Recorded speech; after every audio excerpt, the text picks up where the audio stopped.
उत्तर प्रदेश के बुलंदशहर में सुदीक्षा की मौत को लेकर कांग्रेस सवाल उठा रही है। कांग्रेस ने इस मामले को लेकर यूपी सरकार पर सवाल खड़े किए हैं। कांग्रेस का कहना है कि सुदीक्षा की मौत को यूपी सरकार सड़क हादसे साबित करने में लगे जिलाधिकारी और एसएसपी से जांच रिपोर्ट मांग रही है। ये वही अधिकारी हैं जो पीड़ित परिवार की बात से अलग परसेप्शन और नैरेटिव बनाने में जुटे हुए हैं।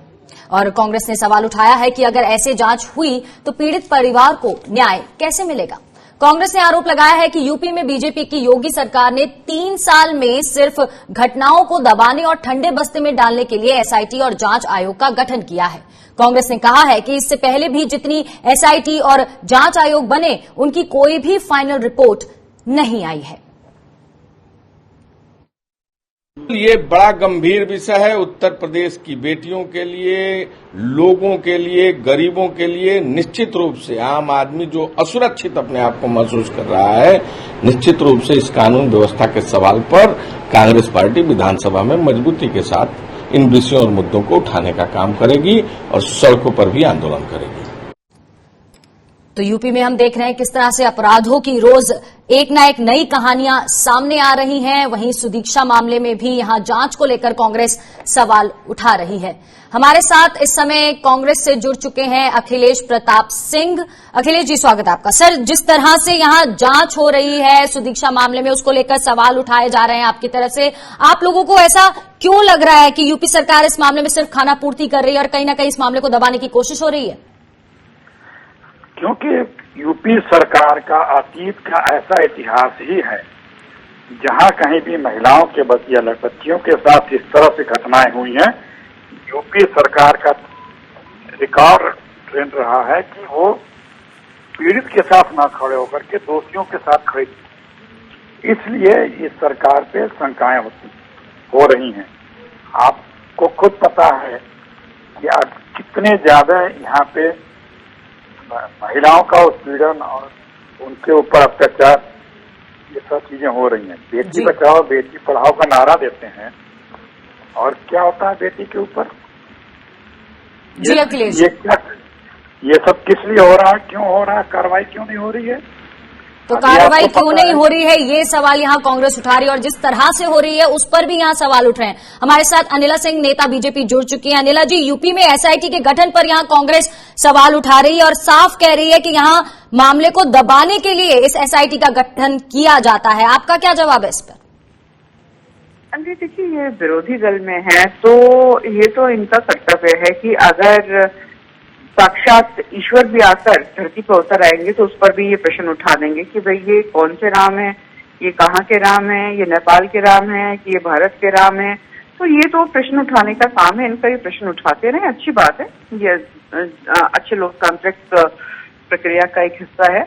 और देखिए, ऐसा है कि हर चीज ये हाई प्रोफाइल केस हो चुका है, मीडिया भी इसके बारे में बहुत चर्चा कर रहे हैं हर जगह। तो ये सोचते हैं कि जो कमेटी का गठन हुआ है वो गलत रिपोर्ट दे देगी, तो मुझे लगता है कि ये इनकी सोच गलत है और ये सोच इनको बदलनी चाहिए। और एक चीज और मैं कांग्रेस को कहना चाहूंगी कि ये सोच जरा बदलें कि जो कोई भी पुलिस या कोई भी विभाग जो है वो राजनीतिक दल के अनुसार चलता है। उत्तर प्रदेश अखिलेश जी, यहाँ अनिला जी साफ तौर पर कांग्रेस को ये कहना चाहती है, संदेश दे रही हैं कि अपनी सोच बदलिए, एसआईटी की जांच चल रही है उसको लेकर यहाँ सवाल उठाना गलत है। आपका क्या जवाब है इस पर? अखिलेश जी, मैं वही कह रहा हूँ, इन्होंने शुरू किया राम से कि राम पैदा हुए, कहाँ हुए, क्या नहीं हुए। अरे राम की तिजारत ये बीजेपी के लोग करते हैं, जो अवतार को जो संस्था आरएसएस मानती ही नहीं है। सर ये डिबेट राम पर ना शिफ्ट हो, सुदीक्षा मामले पर ही रहे। मैं अनिला जी से भी ये मेरी दरख्वास्त है कि हम महिला सुरक्षा की बात करें और यूपी में तो कोई भी सुरक्षित नहीं है, बच्चा हो बूढ़ा हो। आप देखिए बीजेपी के खुद नेता वहां टारगेट किए जा रहे हैं, तो सुरक्षा व्यवस्था पर यहाँ पर बड़ा सवाल है, उसको लेकर डिबेट करें। जी मैंने उनका जवाब देना शुरू किया तो आप तो मेरे बीच में बोल दी। अनिला सिंह को नहीं रोका आपने कि राम को क्यों ला रहे हैं अभी? नहीं सर, मैं उनको अभी आपके साथ साथ मैंने उनको भी बोली ये बात। जी सर, आप बोलिए सर। देखिए, अभी आपको पता है कि कुछ जालौन में पिछले हफ्ते एक बच्ची को पुलिस पकड़ के ले गई, उसे उत्पीड़न किया और वो घर आकर के उसको सुसाइड करना पड़ा। दर्जनों मेरे पास अभी भी करिए, मैं पढ़ के सुना सकता हूँ। दर्जनों ऐसे केसेज हैं जिसमें पुलिस ढिलाई करती है और जिस कारण से उत्तर प्रदेश की बच्चियों ने आत्महत्या की अपने आप को, और बलात्कारियों के साथ पुलिस की सरकार की। इस मामले में एसआईटी गठित करने की क्या बात पड़ी? क्यों एसआईटी गठित क्यों नहीं अभी तक गिरफ्तारी हुई? और इतिहास देखने यूपी में जब से बीजेपी की सरकार आई है, हर ज्यादातर मुद्दों पे जी बीजेपी की सरकार। मीरा जी, बिल्कुल ये सवाल है, क्योंकि इतिहास में ना जाकर अगर हम कुछ हाल ही के कुछ दिनों की बात करें तो एक ना एक मिसाल यहां देखने को मिलती है कि किस तरह से जो अपराधी हैं उनके हौसले बुलंद हो गए हैं, यूपी में खुलेआम घूम रहे हैं। और एक इतनी होनहार बच्ची को हमने इस वजह से खो दिया क्योंकि उसके साथ छेड़छाड़ हो रही थी, एक्सीडेंट हो गया, उसमें उसकी मौत हो गई। देखिए, एसआईटी का रखा गया है और वो अपने इन्वेस्टिगेशन में बताएंगे कि असली मामला क्या रहा है। उससे पहले मेरा भी कोई कुछ भी टीका टिप्पणी करना उचित नहीं रहेगा। पर हाँ, कोई भी अपराध होता है, अगर ये सोच रहे हैं कि क्या भारतीय जनता पार्टी करा रही है अपराध।